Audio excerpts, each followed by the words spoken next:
My mind. This weekend was a nice weekend. A nice sunny weekend. Temperature got up there a little bit, especially if you're moving around, which I was. And I started to ponder. How come? How come we call them dog days of summer? Got any idea, Adam? Oh, wait, you're a pretty smart guy. You might I can give make me the something up answer. real quick. Yeah. Now, per Becky Little of the National Geographic, she said, dog days of summer have nothing at all to do about dogs lying around in the heat. The phrase comes from ancient Greece, or the Greek, which basically the beliefs about a star. And if you start talking about the stars, which if you look up on a nice, warm, clear night, you see millions of them up there. The dog days refer to the dog star Sirius, just like the radio, and its position in the heavens. And it goes back thousands of years when people would have so many myths developed in that time period. It's hard to imagine. It's just hard to imagine the way people thought way back then. You know, since way back then, you know, the phrase dog day as it was translated somewhere maybe in the range of 500 years ago from Latin to English. And since then, it's taking on many new meanings and tremendous misunderstandings. You know, the reason that dogs and heat and everything else came about was that the symbol for Sirius was a dog. Right. And like many of those constellations and stars, and I'll tell you the difference, a little bit of a difference anyway. I didn't get too deep in astrology, but you know, the carrying on thousands of years and the reinterpretation. Basically, we've totally lost our way. The meaning has been lost from what it used to be for whatever reason, but we still stick with the phrase. So we use these phrases that basically we don't understand. We don't understand the derivation, but we keep blindingly use these things. You know, there's 88 constellations, and constellations are groups of stars. Some of the more popular constellations: Aquarius, Virgo, Sagittarius. Those are some of the constellations. People are going to be calling out their signs here pretty soon, Jack, you know? Well, let me tell you where signs come from. All right, perfect. All right, let's hear it. They can be the stars themselves, which are part of the constellation. Constellations will give you many of the names that we hear. Okay. Stars like Sirius, Polaris, Vega. It sounds like I'm talking about Ford Motor Company's models. Right. They get their names from the stars and the mythology that exists out there. But the point I'm making is that this goes back thousands of years, and we don't have a friggin' clue what the originations were, and that's the case of many situations. So how do we take this, and what we like to do with these how come questions, and try and apply it to small business and the small business owner especially? That's why I can't wait to hear this one. I was waiting. I was anxiously waiting this. As is our audience. Go ahead. So how does this relate to small business? Well, you as a business owner use words and phrases that are meaningless and confusing.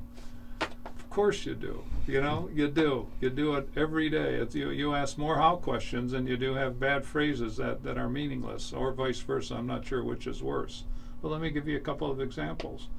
Do you ever find yourself saying, hey, we're going to drink the Kool-Aid, or he drank the Kool-Aid? What does that mean? You know, I mean, what does it mean? Why can't you just say, hey, I agree and give you my support on it? No, he drank the Kool-Aid. It's a very negative outcome with that Kool-Aid thing, Jack. Well, it goes back to Johannesburg back in the 70s, where that cult existed. When they all drank it and they're all dead, yeah. That's right. Yeah. So isn't that a great way to That's talk right. to Let's your all drink the people? Kool-Aid, guys, right? So much like Sirius, people don't know they use that, and I bet you many of them don't know that was the derivation of that. How about break down the silos? And the example that I was thinking about, I was looking this up a little bit too. One very young girl in a meeting, I shouldn't use the girl, use the word girl, a young woman in a business meeting, when the owner said, hey, we got to break down the silos, she said, what's a silo? She didn't know what a silo was. It's always good to see you being more politically correct, Jack, you know? You think? You call her a young lady versus calling her a young girl. Well, I saw something. I got nailed on that. No. I saw something the other day in terms of there's something with the different bar associations, and they've outlawed attorneys from using. Well, I think it's broad is one of them. They can't use the term broad referring to a female, and something else. I'm thinking, Okay, but this has to be codified somewhere versus okay. So it's like, come on, really? So It's absolutely crazy. all right. So, do more with less. What does that mean? What does that mean, Adam? More of what? Less of what? You got to be specific. So people are using phrases that they don't understand. That means you have to work more hours. Get paid less. That's right. That's how people usually interpret that. Well, let me go another one here. Take it to the next level. Okay, group, I want you to take it to the next level now. Get out and let's have a good day. Wait a minute, what level are we talking about? Define that level. There's got to be something measurable, I would think, if you're going to tell me something meaningless. And that's my point. I don't know. Are we playing Ms. Pac-Man here? I got an idea which level we're on right now. Which one are we going to? I can never get past that one level, though. It's always tough.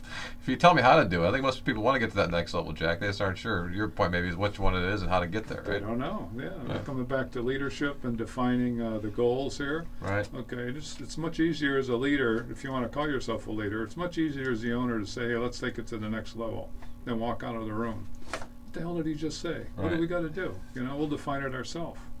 Or how about out of pocket? Is that a phrase that is used often? Why not be specific? I'm going to be on vacation through Friday. Can you call me on Monday? Something like that.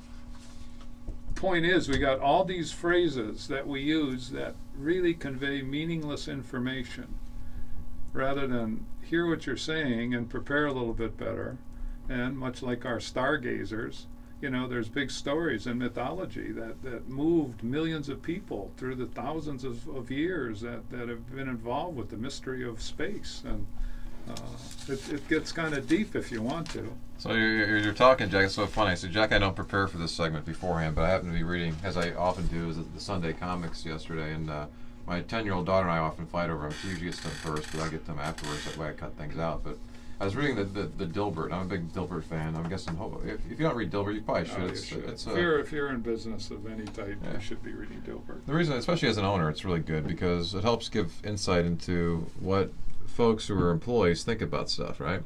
So the scene in this week's Dilbert was, here's a typical, maybe it's a weekly meeting or monthly meeting. You have the boss trying to open up and share stuff, right? So let me just kind of go through it here for a second. It says, here's the boss saying, I think it's important for every employee to understand our company's income statement. I don't have time to get into all the details, so I'll hit the high points. Compared to last year, our EBITDA, I'm saying EBITDA, I think he means EBITDA or EBIT, but he left the T out, that's okay, but our EBITDA has been amortized over an accrued market discount. So here's a bunch of meaningless words he kind of put together in a phrase, but wait, he gets even more of them. Meanwhile, our capital account liabilities have a pass-through income that is far larger than our one-time costs. How's the group looking at this time? It's amazing, right? And the Moam, Rass, Outgrave, and the people are just kind of staring into space, and boss says, too far? And Dilbert says, I wasn't listening. Which is where most people's brains kind of turn off. And this, as I was reading this too, it reminded me of my days. I spent some time on Wall Street during the dot-com boom and bust, and it was amazing to read. You'd have a paragraph, okay, and some of these documents people were using to raise money. And it was just full of a bunch of buzzwords and adjectives. And literally, you'd read the thing and say, this is complete nonsense. Complete nonsense. And so as I'm reading this and thinking about this, and that's where people look, it's how do you communicate those things? Your point, Jack. Here I'm talking, here the boss thinks he's doing a good thing and talking business with his team. But he's talking nonsense to them. They have no idea what he's talking about. He doesn't know what he's talking about either, but they don't know because their brains are already shut off by that point, right? So you walk out and people wonder why meetings get bad raps. Right. Because I told them all this stuff, right? That's right. I told them, and they listened dutifully, and by God, good information was passed. But it